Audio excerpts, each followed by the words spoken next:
తాడి తన్నేవాడి తల తన్నేవాడు ఉంటాడంటారు. అది నిజమే. చూడండి, ఆ చిన్న కీటకాన్ని ఇంకొక పెద్ద కీటకం అవలీలగా తీసేసుకుంది. దాన్ని ఇంకొకటి ఎంత ఈజీగా పట్టుకుందో చూడండి. మరి దాన్ని ఇంకొకటి ఎంత అద్భుతలాగా ఉంటో పట్టిందో చూడండి. మరి అదైతే ఉన్నది, పాటు సాగుతున్నది. వెంటనే దాని వెనుక వచ్చే దాని శత్రువు దాన్ని పట్టేసింది.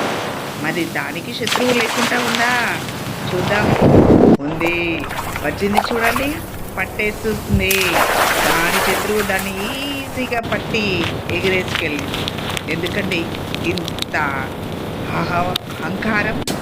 మరి చూడండి, దాన్ని మాత్రము పట్టలేకపోతుందా? పడుతుంది చూడండి. ఎంత అద్భుతలాగా ఉంటుంది. దాన్ని పట్టేసింది. మరి దాన్ని పట్టకుండా ఉన్నాయా? చూడండి, దాన్ని పట్టారు, వాటిని వేయించుకొని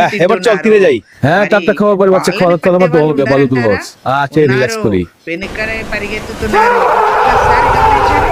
చూడండి, పట్టేస్తున్నాయి, తినేస్తున్నాయి, తింటాయి. ఏం చేయగలుగుతావో చెప్పండి. ఏది శాశ్వతం కాదు. అందుకే చెప్పారు పెద్దవాళ్ళు, వాడి తన్నేవాడి తల తన్నేవాడు ఖచ్చితంగా ఉంటాడు. ఏది నాదని అహంకారంతో మెలగకూడదు అని. మరి అవి తినే కానీ వాటిని పట్టలేదు ఉందంటారా?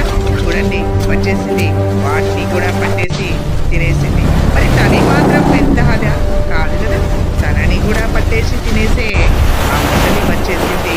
మరి ఇదంతా కూడా ఒక కాల చిత్రము, ఇదంతా కూడా ఒక జీవిత చక్రము. ఇదంతా కూడా మనం ఒక చైన్ లాగా జరిగిపోయే విషయాన్ని మనం ఏమనుకుంటాం? మనం గొప్ప వాళ్ళం, మనం గొప్పగా ఉంటాం, మనమే గొప్ప వాళ్ళమని మురిసిపోతుంటాం. అలాగే మనల్ని పట్టేవాళ్ళు, మనకన్నా తెలియగల వాళ్ళు ఉన్నారు. మనల్ని ఎవరిని ఏం చేస్తామని కాదు, మనల్ని చేసేవాళ్ళు ఉన్నారనే విషయాన్ని ఉంటే చాలు. మనమే తోపు, మనకి ఏవి కాదు అనుకోకుండా ఏదైనా కూడా మన పైవాడు మనకున్నాడు, మనల్ని మించిన వాళ్ళు మనకున్నారు. అదే సత్యంతో బతికే అద్భుతంగా